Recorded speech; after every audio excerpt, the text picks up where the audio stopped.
সুপ্রভাত বন্ধুরা, আবারও একটি নতুন দিনের সাথে নতুন একটি ব্লগের সাথে তোমাদের সকলকে স্বাগত জানাচ্ছি। আজ হলো বৃহস্পতিবার, এখন বাজে ঘড়ির কাঁটায় ঠিক বেলা 8টা। আজকে ভাবছো তো যে আমি সকালে বাসি কাজকর্মগুলো এত লেট কেন করলাম? কারণ জানো তো, কালকে রাত 2:30 অবধি আমরা সকলেই জেগেছিলাম, কারেন্ট ছিল না। সেই কারণে অনেকটা রাত হয়েছিল ঘুমাতে। আর আজকে সকালে উঠেছি ওই 6:30 নাগাদ। তবে এতটা দেরি করে উঠেছি সেই কারণে অর্ধেক বাসি কাজ সেরে নিয়েছি। ওই হলো 7:15 সময়। তারপরে ডোডোকে সময় দিতে হলো, ওকে রেডি করলাম, স্কুলে নিয়ে গেলাম। তারপরে কিন্তু আবারও বাড়ি এসে ওইদিকে কাচাকুচিগুলো করে ঘরটা মুছে নিয়েছি। এবার মুখটা ধুয়ে নিলাম, বাসি নাইটিটা চেঞ্জ করে নিয়েছি। একদম ঘরে এসছি, এসেই কিন্তু বিছানাটা তুলতে হবে। আর এই বিছানা তুলতে এসে দেখি বিছানার মধ্যে এক গাদা ডকুমেন্টস রাখা আছে। এই ডকুমেন্টসগুলো কালকে ডোডোর বাবা বের করেছিল একটু দরকারের জন্য। তো সেই ডকুমেন্টসগুলোই আমি একটু গুছিয়ে গুছিয়ে দেখে শুনে রেখে দিচ্ছি। তার সাথে যেন আমার আধার কার্ডটা পুরোপুরি ছিঁড়ে যাচ্ছিল, সেটাকেও আবার ল্যামিনেশন করে এনেছে। দাম নিয়েছে 15 টাকা মতো।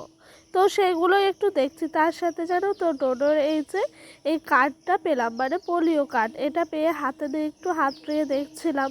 সেই যখন পেটে ছিল তখন থেকে আমার টিকা দিয়েছে, ও হওয়ার পর থেকে সমস্ত ভ্যাকসিনগুলো পেয়েছে, সেগুলোই দেখছি যে ঠিকঠাকভাবে কী হয়েছে না হয়েছে। তখন তো অত বুঝতাম না, তখন মানে মোটামুটি করে দেখতাম ডেটটা ঠিক আছে কিনা আর ডেট পাচ্ছে কিনা। তবে এখন আবার একটু বেশি খুঁটিয়ে দেখি, যেহেতু অভিজ্ঞতাটা একটু বেশি দিন হয়ে গেল, সেহেতু জিনিসগুলো দেখতেও একটু বেশ মন চায়। যাই হোক, ওই দিক দিয়ে আমার দেখা হয়ে গেল, সমস্ত জিনিসগুলো একবারে একসাথে ফাইলে ভরে আলমারিতে রেখে দিয়েছি। আর এই দেখো, এদিক দিয়ে বিছানাটাও পরিষ্কার করে নিচ্ছি। তবে বিছানার মধ্যে কালকে রাতে প্রচুর জিনিস রাখা ছিল, মনে হচ্ছে পুরো সংসারটাই যেন এই বিছানার মধ্যে তোলা হয়ে গেছে। যাই হোক, ওদিক দিয়ে ডোডোও কিন্তু স্কুলে চলে গেছে। ওর বাবা হসপিটালে যাবে বলে একটু তাড়াতাড়ি করছে। আজকে ওর বাবার ব্লাড টেস্ট আছে হসপিটালে। তো ব্লাড টেস্ট বলেছে না খেয়ে করতে হবে, একটু সকাল সকালই হবে, সেই জন্য বেরোনোর তাড়াহুড়াটাও একটু আছে আর কি। আর এই দেখো, এদিক দিয়ে আমি মশারিটি ভাঁজ করে নিচ্ছি। তোমরা তো জানোই আমি মশারি একদম পুরো গুছিয়ে রাখি। তবে জানো তো, বেশ কটা দিন ধরে আমি ফোনে ভিডিও দেখছি, মশারিটা পুরোপুরি পাখির বাসার মতো করছে। ওই যে বাবুই পাখির বাসা যেরকম হয় সেরকমভাবে করে ঝুলিয়ে রাখছে। দেখতে কিন্তু মন্দ লাগছে না, বেশ ভালোই লাগছে। তাই আজকে আমিও ভাবলাম যদি পারি তো ভালো কথা, একটু চেষ্টা করি। তবে মশারিটা আবার একটু বেশি করে নরম তো, সেই কারণে যেন হয়েছে সেই রকম সৌন্দর্যটা আসেনি। যাই হোক, ওরকমভাবে রেখে দিলাম। আর এই যে এই জানলাটি পরিষ্কার করব করে ভাবি, আর পরিষ্কার করা হয়ে ওঠে না। এখানে অজস্র টিকটিকি পটি করে। তার সাথে এই যে সুপারি গাছগুলো দেখতে পাচ্ছ জানলা ঘেঁষে, ওই সুপারি গাছের ফুলগুলো এখানে পড়ে। তার জন্য জানো তো, আমাকে 5-6 দিন পর পরই এই জায়গাটা একটু পরিষ্কার করতে হয়। তো গাছগুলো বেশ গ্রোথ হচ্ছে, দেখেও বেশ ভাল লাগছে। তবে এই মানি প্ল্যান্ট গাছটি আছে দেখতে পাচ্ছ সামনের দিকে ডালটি, ভাবছি এই ডালটাকে কেটে আবার মাটির সাথে লাগিয়ে দেবো। কেন বলো তো, যেই ডালটা কাটবো সেই ডালের থেকেই কিন্তু আবারও গাছ হবে, তাহলে গাছের গ্রোথটা বেশ ভালো হবে। নাহলে ওই লিক লিক লিক লিক করবে আর কি, কেমন একটা যেন লাগবে। যাই হোক, গাছের গোড়ায় জল ছিল না, জলগুলোও দিয়ে দিচ্ছি। বিশেষ করে মাঝখানের গাছটিতে একটু বেশি করেই জল দিতে হয়। ওই গাছটায় এবেলায় জল দেবো তো ওবেলায় শুকিয়ে যায়। আর ওই যে মানি প্ল্যান্ট গাছটা, ওই গাছটায় আমি জল দিই একেবারে যতটা মাটিটা বেশি হয়। কেন বলো তো, দেখবে মানি প্ল্যান্ট শুধু জলেই থাকে, ওই গাছে একটু বেশি করে জল দিলে খুব একটা ক্ষতি হয় না। তার জন্য আমি একটু বেশি করে ওই গাছটাতে জল দিই। জল দেওয়ার পর বেশ কিছু জামা কাপড় ছিল, তবে ডোডোর বাবা চলে গেছে ডাক্তারের কাছে, মানে হসপিটালে। আর আমি এদিক দিয়ে একটু সময় পেয়েছি, তাই ভাবলাম যে ঘরের জামা কাপড়গুলো গুছিয়ে আমার এই যে ঝুড়িটা আছে এর মধ্যে রেখে দিই। আর আজকে শাশুড়ি মা সকালবেলা একটু রান্না বসিয়েছেন, সেই কারণে রান্নার চাপটা নেই, তাই একটু পরিষ্কারটাও করতে পারছি। আর ওই দেখেন ওই দিক দিয়ে নাইটিটি বের করে দিলাম, নাইটিটা ভিজে রয়েছে। ওই নাইটিটাকে একটু বাইরে দড়িতে মেলে দেবো, এতে করে শুকিয়ে যাবে। তবে আজকে সকাল থেকে ওয়েদারটা খুব একটা ভালো নেই, ওই মেঘলা মেঘলা ওয়েদার আছে। তবে মনে হচ্ছে যে বেলা হলে বৃষ্টি আসলে আসতেও পারে। আজ বৃহস্পতিবার, সংসারে কাজের চাপটা একটু বেশি। জানেনই তো বৃহস্পতিবারে আমাদের গ্রামের। তো এখন চললাম দোকানে, বাদাম দিয়ে খারকোল পাতা বাটা হবে।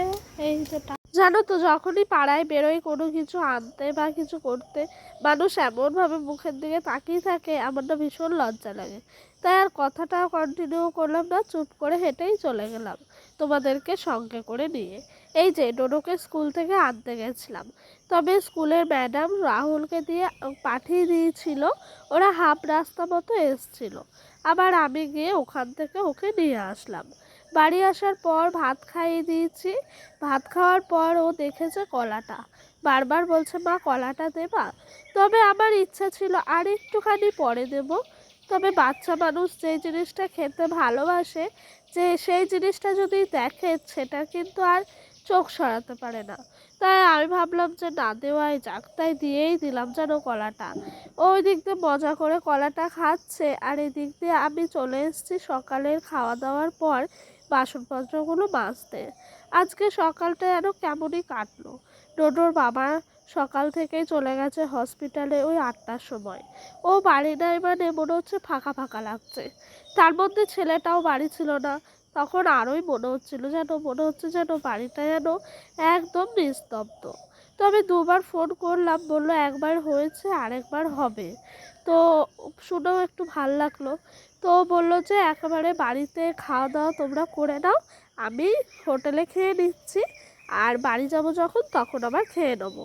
তো প্রথমে ভেবেছিল যে রিপোর্টটা হয়তো আজকেই দেবে, একটু বসে থাকতে হবে। তবে বলেছিল না কালকে দেওয়া হবে, তুমি চাইলে চলে যাও, দিয়ে কালকে এসো। সেই জন্য ও চলে এসছে, হোটেলে আর কিছু খায়নি, তারপরে বাড়ি এসে একবারে খাওয়া দাওয়া করেছে। আজকে রান্না বলতে সকালে শাশুড়ি মা খারকোল পাতা বাটা করেছে, খারকোলের ডাঁটা করেছে তোমার কাঁঠাল বীজ আলু দিয়ে চচ্চড়ি। সেই জন্য জানো তো আমি দুপুরবেলা একটু বেগুন ছিল, বেগুন আলুর তরকারি করলাম। ওদিক দিয়ে গোল গোল করে ডোডোর জন্য আলু ভাজা করলাম, আর একটু কুমড়ো ভাজা করেছি। এতে করে সকলের হয়ে যাবে। তো এই যে চলেও এসছে, ডোডোর বাবা খাওয়া দাওয়া করে নিল। করার পর বসেই ছিল, বাড়ির সামনে দিয়ে ছানার আইসক্রিমটি যাচ্ছিল। এই ছানার আইসক্রিমটা খেতে এত সুন্দর, কি বলবো তোমাদেরকে। যখনই যায় না ডোডোর বাবা যদি বাড়ি থাকে বিশেষ করে, ও কিন্তু নিয়েই নেয়। আইসক্রিমটা খেয়ে মন শরীর ঠান্ডা করে লেগে পড়েছি কাজে। আজ বৃহস্পতিবার, বাড়িঘর দোয়ার না লেপা পোছা থাকলে কেমন যেন লাগে। আর কয়েকদিন ধরে আমি ভাবছিলাম যে ঘর বাড়িটা একটু লেপবো আর কি। জানো তো বাড়িঘর লেপা থাকলে মাটির ঘরের সৌন্দর্যই যেন বেড়ে যায়। তো সেই জন্য এইদিকে আমি কিছুটা ঝুড়ো মাটি নিয়ে এসেছি।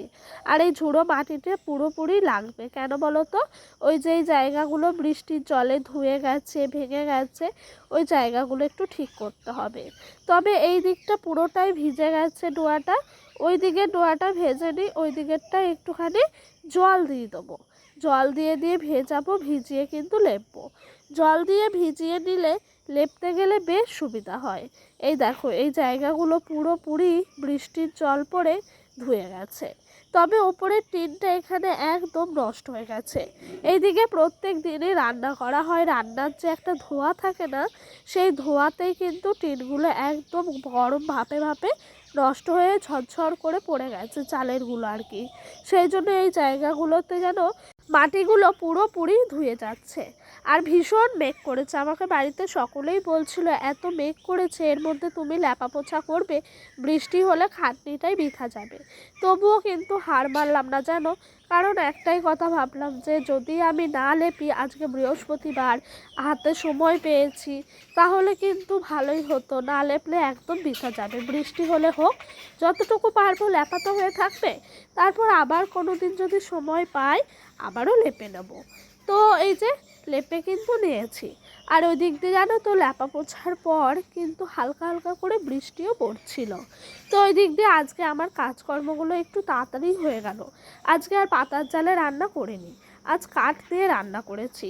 জানো কাঠ দিয়ে রান্না করলে পরে বেশ তাড়াতাড়ি রান্নাগুলো হয়ে যায়। তো এই যে ল্যাপা পোছা করে ঘরে গেছি, ঘরটা একটু ঝাঁট দেবো। ও মা, বাইরে বেরিয়ে দেখি ঝিরঝির ঝিরঝির করে বৃষ্টি পড়ছে। তো এই বস্তাগুলো যেহেতু চাপা দেওয়া ছিল, সেই বস্তাগুলোকে আবার একইভাবে চাপা দিয়ে দিচ্ছি। আর ইট দিয়ে দিচ্ছি যেন ওপরে ওপরে। ইট দিয়ে দিলে বস্তাগুলো বৃষ্টির জলে সরে যাবে না, একেবারে জায়গায় থাকবে। তবে এই দিকের টিনটা একেবারে নষ্ট হয়ে গেছে বলে এই দিকটা মাটিগুলো একবারে ধুয়ে যায় বৃষ্টির জল পেয়ে পেয়ে। সেই জন্য জানো তো এই দিক দিয়ে বস্তাগুলো দিয়ে দিচ্ছিলাম পুরো পরপর করে যেমন দেওয়া ছিল। তবে এই বস্তাগুলো কিভাবে দেয় না দেয় আমি কিছুই জানতাম না। এই যে আমার শ্বশুরমশাই দিয়ে রাখে সেগুলো দেখেই শিখেছি। তারপর অনেকটাই ব্যস্ত হয়ে পড়েছিলাম, আর ভিডিওটা কন্টিনিউ করা হয়নি। একটু শুয়েছিলাম, উঠে দেখি সন্ধ্যা। তো আমার শাশুড়ি মায়ের সন্ধ্যাটা দিয়েছে, আমি আর দিইনি। তো ডোডোয়ে দেখো উঠে পড়েছে ঘুম থেকে, ওকে একটু দুধ আর বিস্কুট এখন খাইয়ে নিচ্ছি। তো বন্ধুরা চলো ডোডোকে দুধ বিস্কুট খাওয়াতে খাওয়াতে আজকের মতো ব্লগটি এখানেই শেষ করছি। তোমাদের আমার ব্লগটি কেমন লাগলো অবশ্যই জানিও। ভালো লাগলে আমার এই ছোট্ট পরিবারটিতে একটি নতুন সদস্য হয়ে থেকে যেও। আজকে আসি।